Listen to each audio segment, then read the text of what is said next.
Happy morning. Aparna parenting coach here.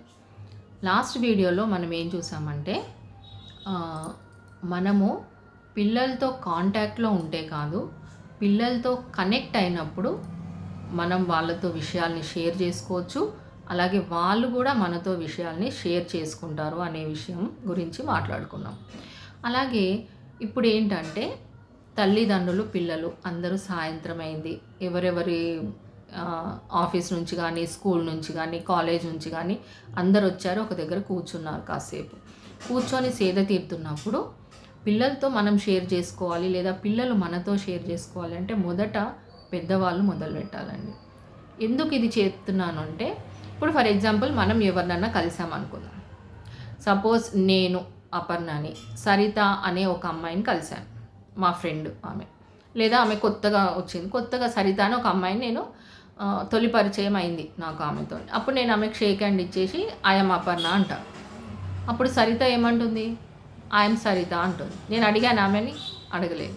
అడగకుండానే తను నేను సరిత అని చెప్తుంది. అలాగే నాకు ఒక బాబు అని నేను చెప్పాను అనుకోండి, నాకు 3 కొడుకులు అని తను సరిత కూడా చెప్తుంది. సరిత నేను అడిగానా చెప్పమని? అడగలేదు. నేను చెప్పాను కాబట్టి సరిత కూడా షేర్ చేసుకుంది. ఇదే మెథడ్, ఈ మెథడే మనము ఇంట్లో పిల్లలతో ఉపయోగించవచ్చు.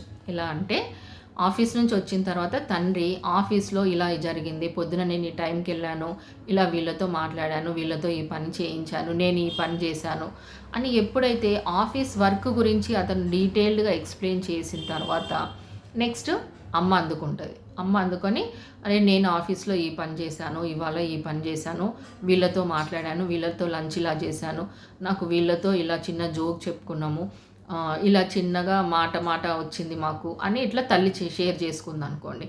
నెక్స్ట్ అంత్యాక్షరి ఆడుతున్నారేమో అనుకొని పిల్లలు ఆటోమేటిక్గా అందుకుంటారండి. మనం చెప్పకుండానే వాళ్ళు ఏం జరిగింది, వాళ్ళ స్కూల్లో కానీ వాళ్ళ కాలేజ్లో కానీ ఏం జరిగింది అనేది వాళ్ళు ఆటోమేటిక్గా చెప్పడం మొదలు పెడతారు. మనము వాళ్ళు షేర్ చేయట్లేదు అని కంప్లైంట్ చేసే బదులు మన తరఫు నుంచి మనం ప్రయత్నం చేస్తూ ఉండాలి. ఏ విధంగా పిల్లలు వాళ్ళ విషయాలు చెప్తారు అంటే, మనం ఇంకొకరిని అడిగే అవసరం లేకుండా ఇలా మనం ఒక దగ్గర కూర్చున్నప్పుడు ఒకరి తర్వాత ఒకరు మాట్లాడుతూ ఉంటే ఆటోమేటిక్గా పిల్లలు కూడా వాళ్ళ కాలేజ్ విషయాలన్నీ, వాళ్ళ దైనందిన జీవితంలో జరిగినటువంటి విషయాలన్నింటినీ మనతో షేర్ చేసుకుంటారు. ఈ రకంగా ఎప్పుడైతే ఒకరితో ఒకరు షేర్ చేసుకోవడం మొదలు పెడతారో రిలేషన్షిప్ అనేది ఇంప్రూవ్ అవుతుందండి. రిలేషన్షిప్ ఇంప్రూవ్ అయిపోయి అక్కడ ఎట్లాంటి తారతమ్యాలు, భేదాలు అనేవి, అంటే ఎలాంటి పొరపొచ్చాలు అనేవి లేకుండా లైఫ్ హ్యాపీగా స్మూత్గా గడుస్తుంది. థ్యాంక్ యూ అండి. ఇలాంటి మరిన్ని వీడియోస్ కోసం మా ఛానల్ని సబ్స్క్రైబ్ చేసుకోండి.